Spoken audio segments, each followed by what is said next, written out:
Rapper Meek Mill has just been sentenced. Been on probation 11 years. Could have been a lawyer until they came and shackled you.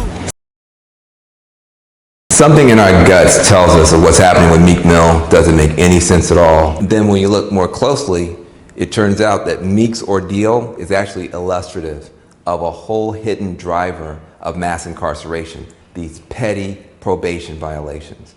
Now, once you strip away all the fame and the fortune, far too many of us recognize what Meek is going through from our own lives. We've seen our family members, our community members being endlessly monitored by the system and even stolen from us for the slightest little mistakes. But before we get into the broader problem, let's take a closer look at Meek Mill. Robert Rameek Williams grew up in poverty in some of Philadelphia's most neglected neighborhoods. His father was actually killed when he was only 5 years old. Now, in spite of having the deck stacked totally against him, Meek used his artistic talent to change his circumstances. But the system is still punishing Meek for his past. He's been on probation for literally his entire adult life. Now, probation is supposed to be an alternative to prison that lets people move on from their mistakes and make a better life on the outside. But what it really means is that you are under the watchful eye of the state for years, and sometimes for decades. It's like signing a contract for your freedom, but the contract has little tiny fine print at the bottom that essentially guarantees that you will never truly be free. As soon as you're put on probation, you're given these restrictions called conditions, and you've got to adhere to them or else you risk a violation of your probation. Probation violations are treated very, very harshly by our system, yielding tougher punishments for little minor infractions than you would ever see prison time for if you weren't on probation at all. Most commonly, you need to be in a halfway house or a state-approved residence. Number two, you've got to pay out of pocket for expensive court costs and restitution. And number three, you get assigned a probation officer who you've got to check in with on a monthly basis, usually working around their schedule. Your probation officer can show up at any time to check on you. You cannot move or change houses without checking in. You cannot leave the state. You can't even leave the county sometimes without checking in. You can't have any interaction with law enforcement. There are restrictions around who you can associate with. You've got to pass regular drug tests, and you cannot miss or be late to any meetings. Now, if you mess up on any of these things, you can get sent back to prison or jail, or even have your probation extended even longer, all three of which have happened to Meek. Now, that's how people end up on probation for more than a decade. Be late to a meeting because of traffic, 2 more years of probation. Miss a meeting to attend a job interview, 5 more years of probation. You get targeted, brutalized by the cops, maybe because you're black, you will most certainly end up going back to prison. And you can even go back to prison just for being homeless, not having a house to live in, and moving from here to there. And if you need to travel for work, good luck, because every trip you take, even if it's job related, has to be pre-approved, and they can turn down your request for no reason at all if they want to. So people with felony convictions already face these extreme barriers in trying to make their lives better. But if you add probation on top of that, it's just a vicious trap. Now, Meek has not been convicted of any crime since the release of his debut album way back in 2010, but a judge has been putting him in and out of the system for all these little minor violations of his probation agreement for years. And now this judge has given him a prison sentence for being arrested twice this year, despite the fact that the charges were dropped in both instances.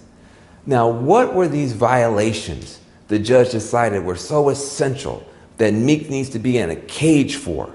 Number one, he sought treatment in Atlanta for his opioid addiction. He's trying to get off drugs.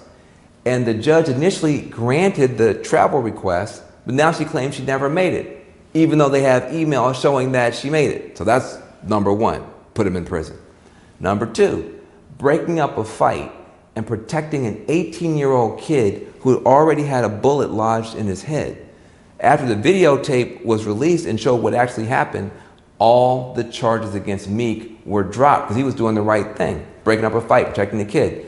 Number 3, he popped a wheelie. He popped a wheelie on his dirt bike while he was in New York City shooting a music video. Now, a bunch of other people were popping wheelies, but Meek was the only one that got arrested. But even then, those charges were dismissed too after he agreed to go to traffic school. So these are the big 3 things he did. He broke up a fight, he tried to get off drugs, he popped a wheelie, and now he's going to prison? So like people on probation all around the United States, Meek Mill has been at the mercy of a judge who can just incarcerate him for years for acts that most of us wouldn't even serve a day for. And taxpayers are spending $42,000 a year to keep him locked up. You know, honestly, Meek should be out of prison, earning money, creating jobs, and paying taxes. Instead, taxpayers are spending $42,000 a year to keep him locked up. It doesn't make any sense. Earlier this year, I was really honored when Meek joined me on stage in Philadelphia. I was doing my We Rise tour, and he came out and shared his experience.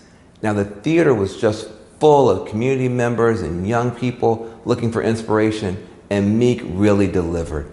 You know, hundreds of people walked away uplifted. I know that Meek is committed to change for himself and for the community. Probation violations, parole violations, these are some of the biggest fuels for mass incarceration. In Pennsylvania, where Meek was sentenced, 1 in 3 prisoners is locked up, not for any new conviction, but just because of a probation violation. Now, we can't keep trying to solve every problem by putting people in cages. If someone is homeless or struggling with addiction, they need help, not a prison sentence.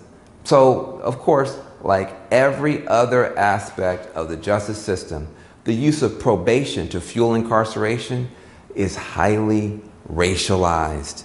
Black people are overwhelmingly and disproportionately sent to prison on probation and parole violations. In one study of 4 counties, black people were sent to prison for probation violations at rates between 55 and 100% higher than that of white people on probation. That's almost twice the rate. Now, we don't have to stand for this nonsense. The people in our families and our communities should not be haunted by one mistake for a whole lifetime. They shouldn't be sent to prison for failing a drug test or being homeless just so the judges and other officials can pretend they're keeping us safe. They're not keeping us safe, they're destroying our communities. So judges and prosecutors have an enormous amount of power and discretion to reduce the systemic harms of the system in our communities. They should be holding themselves to a higher standard by adopting rules and policies that make it harder to fill up prisons with parole and probation violations. But we've got to hold them accountable when they've gone too far and start having a pattern of cruel behaviors that ruin people's lives. So please go to freemeekmill.org, where you can demand that Judge Brinkley recuse herself from Meek's case, and also you can find out more about how we can stop the harms from this unjust, ridiculous probation system.